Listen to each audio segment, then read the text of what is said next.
ETF index mutual funds నేర్చుకుని stock మార్కెట్లో రాణించాలనుకుంటున్నారా? వెంటనే ఈ నెంబర్కి కాల్ చేయండి.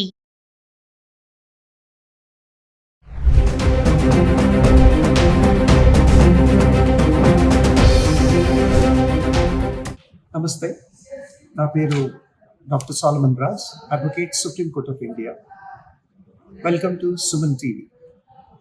రీసెంట్గా మనం చూసాం, సుప్రీంకోర్టులో ఒక పెటిషన్ దాఖలైంది. ఏంటి అంటే, ఇంటర్నెట్లో కానీ టీవీలో కానీ వీటిల్లో అశ్లీల చిత్రాలు చాలా ఎక్కువగా ప్రదర్శించబడుతున్నాయి.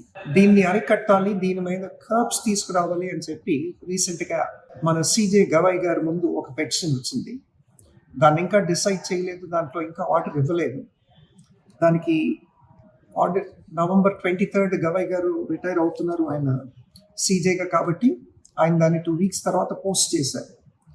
దాంట్లో ఏమవుతుంది అన్నది చూడాలి. ఇప్పుడు అశ్లీల చిత్రాలు, తర్వాత పోనోగ్రఫీ, ఇండీసెంట్ ఆబ్సీనిటీ, వీటి మీద లాస్ ఏమున్నాయి ఇండియాలో అని అనుకుంటే, సుప్రీంకోర్టు వారు దీనిపైన ఎట్లాంటి జడ్జ్మెంట్ ఇస్తారు ఏంటి అన్నది కాకుండా, మనకి అసలు చట్టాలు ఉన్నాయా ఇండియాలో, వీటిపైన చట్టాలు ఉంటే ఏం చట్టాలు, మరి ఆ చట్టాలన్నీ కూడా ఈ అశ్లీల చిత్రాలపైన కానీ వీటిపైన కానీ ఎందుకు ఇవి లాగు అవ్వట్లేదు అని అనుకుంటే, సెక్షన్ 294 ఆఫ్ బిఎన్ఎస్, సెక్షన్ 294 ఏం చెప్తుందంటే, ఏది కూడా ఆబ్సీన్ ఉన్నా కానీ, లేదంటే లాషివియస్ కాంటెంట్ ఉంటే, సెక్సువల్లీ అరౌజింగ్ కాంటెంట్ ఉంటే అది తప్పు, అట్లాంటివి ఎగ్జిబిట్ చేయకూడదు, ఎక్స్ప్లిసిట్లీ వాటిని ప్రదర్శించకూడదు అని చెప్పి చాలా క్లుప్తంగా మనకి సెక్షన్ 294 ఆఫ్ బిఎన్ఎస్ చెప్తుంది. అది కాకుండా section 67 of the IT act కూడా ఇట్లాంటి వాటిని, యాక్చువల్లీ ఆబ్సీనిటీ అన్న వాటిని ప్రదర్శించకూడదు. అది సినిమాలు అయితేనేంటి, అది మ్యాగజైన్లో అయితేనేంటి, అది పేపర్లో అయితేనేంటి, లేదంటే ఇంటర్నెట్లో అయితేనేంటి, ఇట్లాంటివి ప్రదర్శించకూడదని 2 గొప్ప చట్టాలు మనకు ఉన్నప్పటికీ, వాటి మీద సెక్షన్ 294కి 2 ఏళ్ల పనిష్మెంటు, 5,000 జుర్మానా ఉంది. సెక్షన్ 67 ఆఫ్ ఐటీ యాక్ట్కి వచ్చేసి 3 ఏళ్ల పనిష్మెంట్, తర్వాత 5,000 రూపాయల జుర్మానా కూడా ఉంది.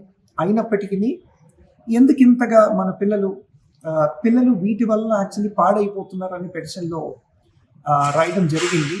పిల్లలు దీనివల్ల ప్రభావితం అవుతున్నారని చెప్పి కూడా పెటిషన్లో మెన్షన్ చేయడం జరిగింది.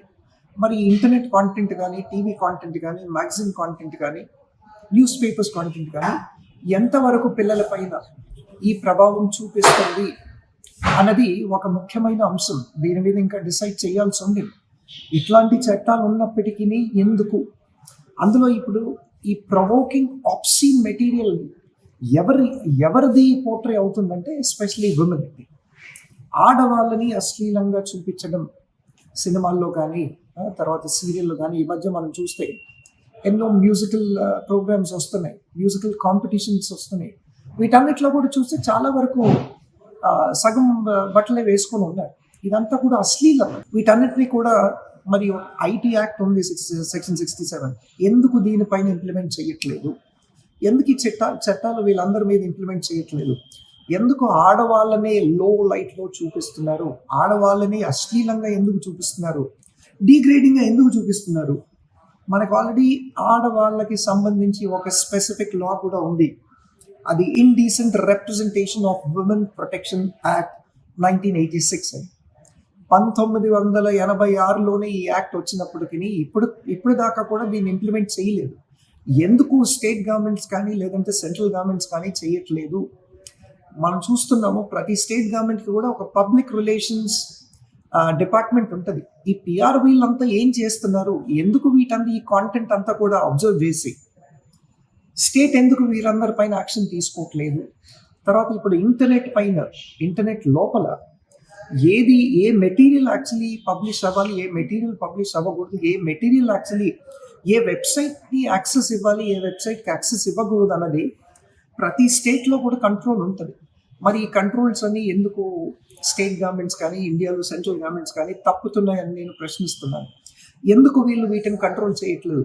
ఇప్పుడు ఇంటర్నెట్ తీసుకొని గూగుల్లో కొడితే మీకు పోనోగ్రఫీ, మీరు ఏ వెబ్సైట్కి వెళ్ళినా లిటరలీ పోనోగ్రఫీ. మీరు ఈ మధ్య యూట్యూబ్స్ ఇవి ఓపెన్ చేసినా కానీ ఏదో ఒకటి దాంట్లో పోనోగ్రఫీ, షార్ట్స్ చూసినా పోనోగ్రఫీ, రీల్స్ చూసినా పోనోగ్రఫీ. పాక్సో యాక్ట్ కూడా చెప్తుంది, పిల్లల పోన్ కాంటెంట్ అన్నది it's absolutely illegal in India. వేరే కంట్రీలో లీగలైజ్ అయి ఉండొచ్చు, ఇండియాలో మటుకు అది ఇల్లీగల్. ఇందాక చెప్పినట్టు indecent representation of women protection act 1986 ఉంది. ఇది ఉన్నప్పటికీ ఎందుకు విమెన్ అందరినీ కూడా బ్యాడ్ లైట్ లో చూపిస్తున్నారు అన్నది ఒక ప్రశ్న. స్టేట్ గవర్నమెంట్స్ వీటిని కర్బ్ ఎందుకు చేయట్లేదు? స్టేట్ గవర్నమెంట్ వీటిపైన పనిష్మెంట్స్ ఎందుకు ఇవ్వట్లేదు? సెంట్రల్ గవర్నమెంట్స్ ఇట్లాంటి వెబ్సైట్స్ కి యాక్సెస్ ఎందుకు వస్తుంది? ఈ వెబ్సైట్స్ అన్నిటి యాక్సెస్ కూడా ఎందుకు వీళ్ళు కర్బ్ చేయట్లేదు? వీటన్నిటిని కూడా వీళ్ళు ఎందుకు యాక్సెస్ ఇస్తున్నారు ఇప్పుడు కూడా? ఇప్పుడు ఆబ్సినిటీ అంటే ఏంటి అని మనం డిఫైన్ చేసుకుంటే, ఆబ్సినిటీ అన్నది ఏ మెటీరియల్ అయినా లాస్పిషియస్ గా ఉండడం, లేదంటే సెక్షువల్లీ సజెస్టివ్గా ఉండడం, లేకపోతే అది పబ్లిక్ మోరల్స్ని కరప్ట్ చేయడం ఉంటే అది ఆబ్సీనిటీ కిందకు వస్తుంది. ఈ ఆబ్సీనిటీ క్లియర్గా ఇండియన్ పీనల్ కోడ్ డిఫైన్ చేసింది. ఆబ్సీనిటీ అంటే ఏంటి?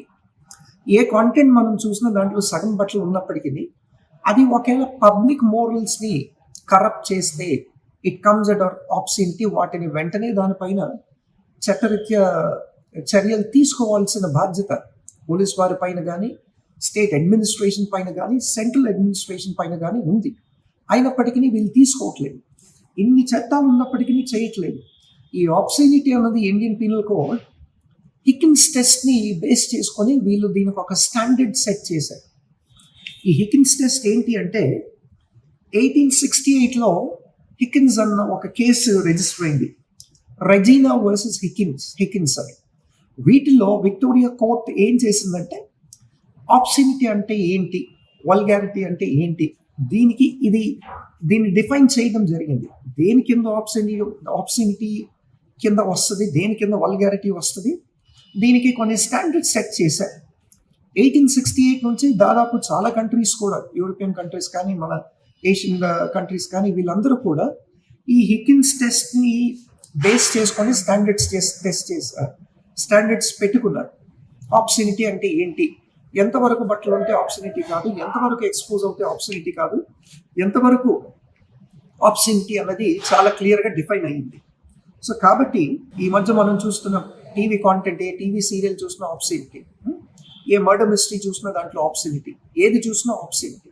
కాబట్టి ఇప్పుడు సుప్రీంకోర్టు వారు దీనిపైన ఎట్లాంటి జడ్జిమెంట్ ఇస్తారు, ఎట్లాంటి నిర్ణయాలు తీసుకుంటారు, దీన్ని అరికడతారా లేదా, ఆబ్సినిటీని ఎంతవరకు ఐపీసీలో తర్వాత బిఎన్ఎస్లో డిఫైన్ అయింది, వీటిని ఎంతవరకు యాక్చువల్లీ వీళ్ళు ఇంప్లిమెంట్ చేయగలుగుతారు, ఎటువంటి నోటీసులు స్టేట్స్కి పంపిస్తారు, ఎటువంటి కొత్త లా ఏమైనా తీసుకొస్తారో, వీటిని అరికడతారా లేదా అని చూడవలసిన సమయం బాగా ఆసన్నమై ఉంది. సో ఇవన్నీ కూడా నా ఒపీనియన్, నా రిక్వెస్ట్ ఏంటి అంటే, ఇదంతా కూడా పోలీస్ వారి చేతిలో, స్టేట్ గవర్నమెంట్ చేతిలో ఉంది.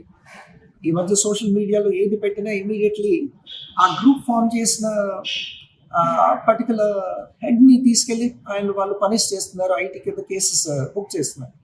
అట్లాంటిది ఐటీ కింద కూడా ఈ పోనోగ్రఫీ వస్తుంది, ఐటీ కింద కూడా ఆబ్సినిటీ, వల్గారిటీ వస్తుంది. మరి వారిపైన చర్యలు ఎందుకు తీసుకోవట్లేదు? ఇది కఠినంగా చర్యలు తెచ్చేంత వరకు పిల్లల్ని మనం కాపాడలేము. ఈ ప్రభావితం పిల్లలు అవ్వకూడదు అంటే ఇట్లాంటి చట్టాలు తీసుకోవడం చాలా ముఖ్యమండి. అందుకనే సుప్రీంకోర్టు వారు దీని మీద కఠిన చర్యలు తీసుకోవాలని రిక్వెస్ట్ చేస్తాను. Thank you.